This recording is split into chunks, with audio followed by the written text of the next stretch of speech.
I've got to say that Remington was about the only company that took us serious. They built the rifles in the custom shop, and from December of '65, when we received the first test rifles, until April of '67, when they were employed in the field. It's probably one of the quickest turnarounds on selecting a firearm to be used. And I've got to say that those rifles saved many, many Marines' lives. We were exceptionally enthusiastic about receiving the Remington 700. It was such an improvement over the other rifles that we had, and we were able to do a much better job of training.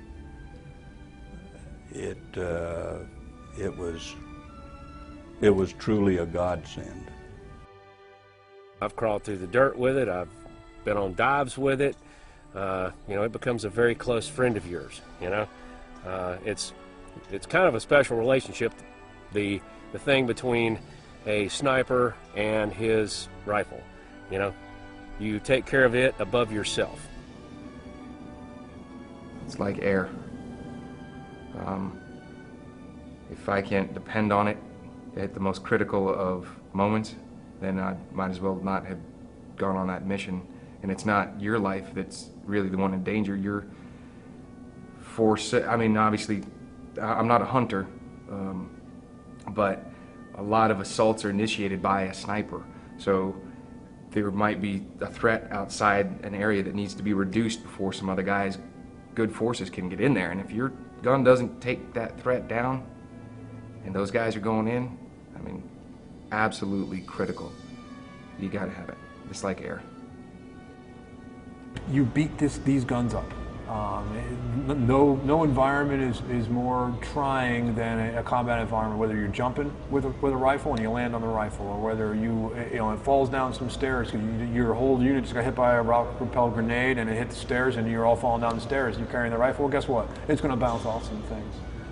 We try to engineer these things to be as robust as possible, and we take pride in that, because you will never slug this thing through. When you're hunting, you'll take a certain degree of difficulty, but this has to be able to perform in every climate and every place, just like the Marine Corps and him. Everywhere from a jungle to the desert to the Arctic, this gun has to perform. The M40 rifle was used in Vietnam, and the conditions were terrible.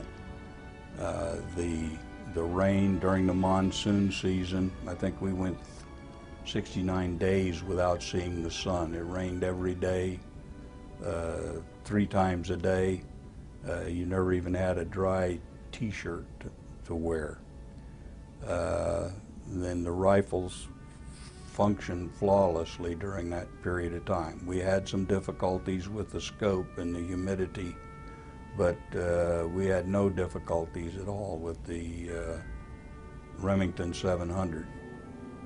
As long as you keep, some tape on the bolt and all the good stuff while you're humping it in. I've seen those things caked in mud.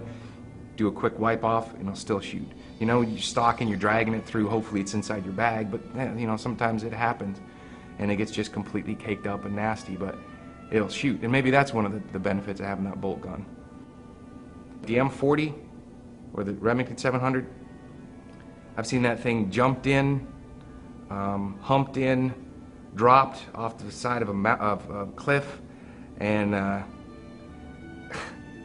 actually, and I was telling you about this one. I actually saw it in condition 1. I don't know what that means to the rest of the world, but what that means to us is that there's a live round in the chamber, bolt forward, locked, weapon on safe, but it got hit by a train in Iraq. We saw the M40 get hit by a train, and it got knocked off the embankment, and it was fine. Well, no one really wanted to tell me because I was in charge and I didn't know about it at the time. From what I am told, the first question was, well, I wonder if it still shoots. It still has its zero. It wasn't visibly broken, but it got basically hit by the train and spun around and spun off into the side. So they wanted to apply it. So the first thing, they get behind the gun, they put a round in, and they check it out. And it retained its zero. It was used throughout the rest of the deployment. Nobody wanted to tell me until after I had retired that had happened, because I probably would have been a bit upset. With one of the key elements, especially of a force reconnaissance unit, is that you always have your hand on your weapon, and you always know where it is, and you never leave a weapon lying about, especially in a combat situation. But I understand now that that's what happened, but the gun survived, and the gun, built by the Precision Weapons shop at Quantico, but using our fire control and our action, no problems. It's probably still in an armory somewhere performing its job. When I was in the military, that's what we crawled around with because it worked. It is absolutely imperative, whether you're a hunter or you're a sniper on a battlefield somewhere, that the rifle you're using functions. I've gotten home after crawling around in the swamps and whatever, doing military stuff, and come to find out I've been chewing up grass and dirt and mud, just jamming it in there. It kept firing and kept going. Got home, took a water hose to it almost, and cleaned it out. I've been on dives with the Remington 700, and I'm talking about, the thing about diving, most of the time you try and waterproof your gear. Nothing's waterproof, so very often when you get to where you're going, you find out your bag with your radios in it, your bag with your sniper rifle in it, it's completely flooded, it's been exposed to salt water for 18, 20 hours. Didn't have to worry about the Remington 700. Got it out, maybe kind of, rinsed it off with a canteen or something a little bit, and went to town with it, Marine Corps tests their firearms, the firearms that they put in the hands of the troops, extensively.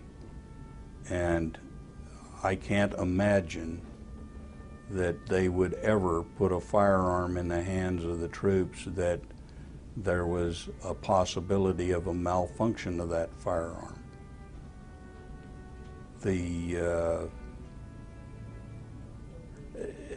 An accidental discharge when you're in the middle of the Ashaw Valley could be your death knell. And we certainly wouldn't even think about putting our men in that environment. When you're talking, in the sniper, we're talking hundreds, if not thousands of rounds a year going through these rifles. You can see the scale of reliability and opportunities for things to go wrong. So I think that it reinforces our overall reputation as a reliable manufacturer who has not had any issues with its action, its barrels, its fire controls over time, also through guns that are being shot a lot more by the U.S. military than by our hunting audience. I will not let a gun go out that I am not fully comfortable with, because I know how important it is that at that critical juncture that a guy's tool doesn't work. It doesn't matter how important or not important the job may seem at the time. A firearm is a job that when it has to work, it really has to work.